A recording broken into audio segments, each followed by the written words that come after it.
భగవద్గీతలో మొత్తం 18 అధ్యాయాలు ఉంటే వాటిని 3 భాగాలుగా విభజించవచ్చు. మొదటి 6 అధ్యాయాలు కర్మ గురించి, చివరి 6 అధ్యాయాలు జ్ఞానం గురించి చెబితే మధ్యలో ఉన్న 6 అధ్యాయాలు అంటే 7 నుంచి 12 వరకు భక్తి గురించి చెప్తాయి. ఈ భక్తి విభాగంలో చివరిది అత్యంత మధురమైనది ఈ 12వ అధ్యాయం. అదే భక్తి యోగం. నిన్నటి వీడియోలో భగవంతుడు తన విశ్వరూపాన్ని చూపించాడు. విశ్వరూపాన్ని చూసిన అర్జునుడిలో కలిగిన అనుభూతి ఏంటి?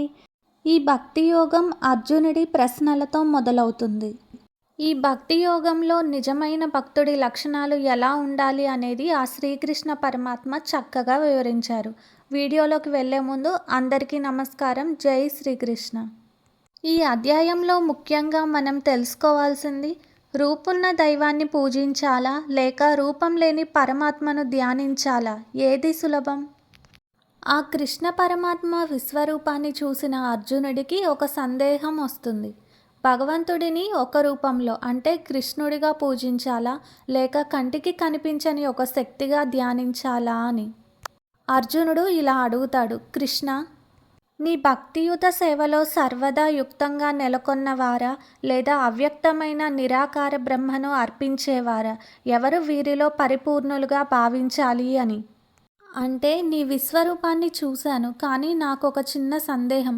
కొందరు నిన్ను ఒక రూపంలో నిరంతరం స్మరిస్తూ పూజిస్తారు, మరికొందరు ఏ రూపం లేని అంతటా వ్యాపించి ఉన్న ఆ పరమాత్మను ధ్యానిస్తారు.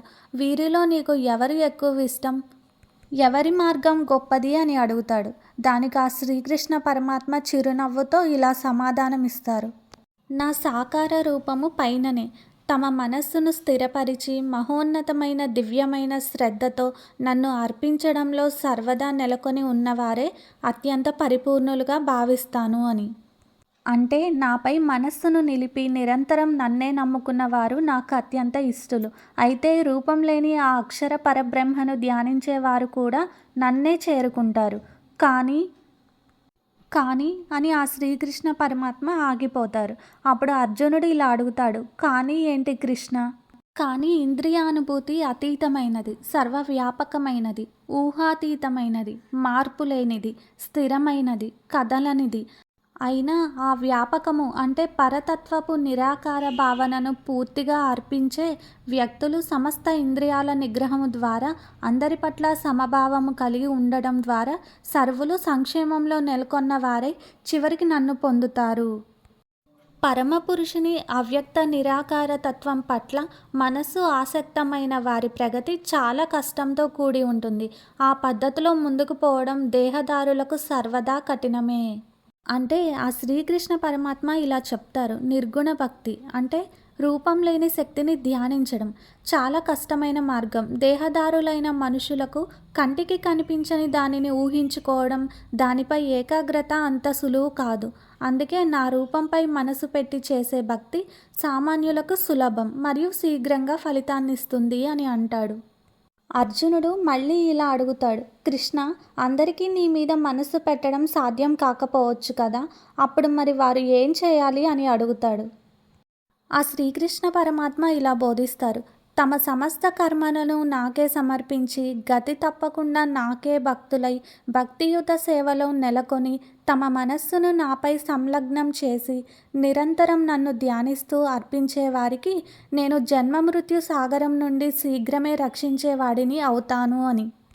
అంటే ఆ శ్రీకృష్ణ పరమాత్మ మనకిక్కడ ప్రాక్టికల్గా 4 దారుల్ని చెప్తారు. మొదటిది, నీ మనస్సును బుద్ధిని పూర్తిగా నాపైనే ఉంచు, అప్పుడు నువ్వు నాలోనే ఉంటావు. రెండవది, ఒకవేళ మనస్సు నిలకడగా లేకపోతే అభ్యాసం చెయ్యి, పదే పదే మనస్సుని నాపై మళ్లించు అని. మూడవది, అభ్యాసం కూడా చేయలేకపోతే కనీసం నీ పనులన్నీ నా కోసమే చేస్తున్నానని భావించు, అంటే నా సేవగా అని.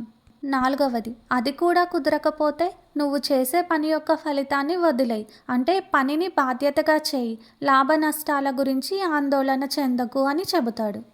ఇక్కడ మనం అర్థం చేసుకోవాల్సింది ఏంటి అంటే ఆ శ్రీకృష్ణ పరమాత్మ అర్జునుడికి ఒకే దారి చెప్పి ఇదే చేయి అని అనలేదు. మనిషి మానసిక స్థితిని బట్టి 4 ఆప్షన్స్ని ఇచ్చారు. దీనిని మనం ఇలా అర్థం చేసుకోవచ్చు. ఈ అధ్యాయంలో చివరిగా శ్రీకృష్ణ పరమాత్మ తనకి అత్యంత ప్రీతిపాత్రమైన భక్తుడు లక్షణాలను వివరిస్తారు. ఇదే ఈ అధ్యాయానికి ప్రాణం. ఆ శ్రీకృష్ణ పరమాత్మ అర్జునుడితో ఇలా చెబుతాడు: సకల జీవుల పట్ల కనికరం కలిగిన మిత్రుడే కాని ద్వేషి కానివాడు, తనను యజమానిగా తలచనివాడు, మిథ్యాహంకారం లేనివాడు, సుఖదుఖాలు రెండింట్లోనూ సమానంగా ఉండేవాడు, ఓర్పు కలవాడు, సర్వదా సంతుష్టుడు, ఆత్మనిగ్రహం కలవాడు, దృఢనిశ్చయంతో భక్తియుత సేవలో నెలకొన్నవాడు, తన మనస్సు బుద్ధిని నాపైనే స్థిరపరిచినవాడు అయిన నా భక్తుడు నాకు అత్యంత ప్రియమైన వాడు అని. ద్వేషం లేనివాడు అంటే ఎవరినీ ద్వేషించకుండా అందరి పట్ల కరుణతో ఉండేవాడు. అంటే మనల్ని విమర్శించే వారిని, మనకు నచ్చని వారిని కూడా ద్వేషించకుండా ఉండడమే నిజమైన భక్తి అని. నాది నేను లేనివాడు అంటే అహంకారం మమకారం లేనివాడు. సమభావం, సుఖం వచ్చినా దుఃఖం వచ్చినా ఒకేలా స్వీకరించేవాడు. అతిగా సంతోషపడడం, అసూయపడడం, ఆందోళన చెందడం, ఎమోషనల్ అయిపోవడం, వీటి నుండి ఎవరైతే విముక్తులవుతారో వారే నాకు ఇష్టమైన భక్తుడు. అంటే లైఫ్లో ఏం జరిగినా సరే స్టేబుల్గా ఉండడం అన్నమాట. ఓర్పు, ఇతరులు తప్పు చేసినా క్షమించే గుణం ఉన్నవాడు. నిలకడ, ఎవరూ తన వల్ల భయపడకూడదు, అలానే తను ఎవరికీ భయపడకూడదు. ఈ 12వ అధ్యాయం మొత్తం చదివిన తర్వాత, విన్న తర్వాత అర్థం చేసుకోవాల్సిన అసలైన సారాంశం ఒక్కటే: భగవంతుడు మన నుంచి కోరుకునేది కొబ్బరికాయలు పూలదండలు కాదు, మనలోని మంచితనాన్ని. భక్తి అంటే పారిపోవడం కాదు, బాధ్యతగా బ్రతకడం. మన మనస్సుని ప్రశాంతంగా ఉంచుకొని అందరినీ ప్రేమిస్తూ ఫలితం మీద ఆశ లేకుండా పనిచేయడమే యోగం. చివరిగా ఆ శ్రీకృష్ణ పరమాత్మ ఇలా చెబుతాడు: అర్జున, ఎవరు ఈ ధర్మాన్ని శ్రద్ధతో పాటిస్తారో, నన్ను ఎవరు పరమావధిగా నమ్ముతారో వారు నాకు ప్రాణ సమానులు అని. భక్తి అంటే కేవలం గుడికి వెళ్ళడం కాదు, మన ప్రవర్తనలో మార్పు రావడం, ఎదుటి వారిలో కూడా దైవాన్ని చూడడమే అసలైన భక్తి. అదే ఈ అధ్యాయం యొక్క సారాంశం. ఇవి అన్నీ విన్నాక అర్జునుడు చాలా ప్రశాంతతను పొందుతాడు. ఎందుకంటే భగవంతుణ్ణి చేరుకోవడానికి ఇన్ని సులభమైన మార్గాలు ఉన్నాయని అతనికి అర్థమవుతుంది. కానీ ఇది ఇక్కడితో ముగిసిపోలేదు. ఈ అధ్యాయంలో భక్తితో మన మనస్సును కడిగిన ఆ కృష్ణుడు ఇప్పుడు జ్ఞానంతో మన కళ్ళు విప్పబోతున్నాడు. అదే 13వ అధ్యాయం. మళ్ళీ తదుపరి అధ్యాయంలో కలుసుకుందాం. అంతవరకు సెలవు. సర్వం శ్రీకృష్ణ అర్పణమస్తు.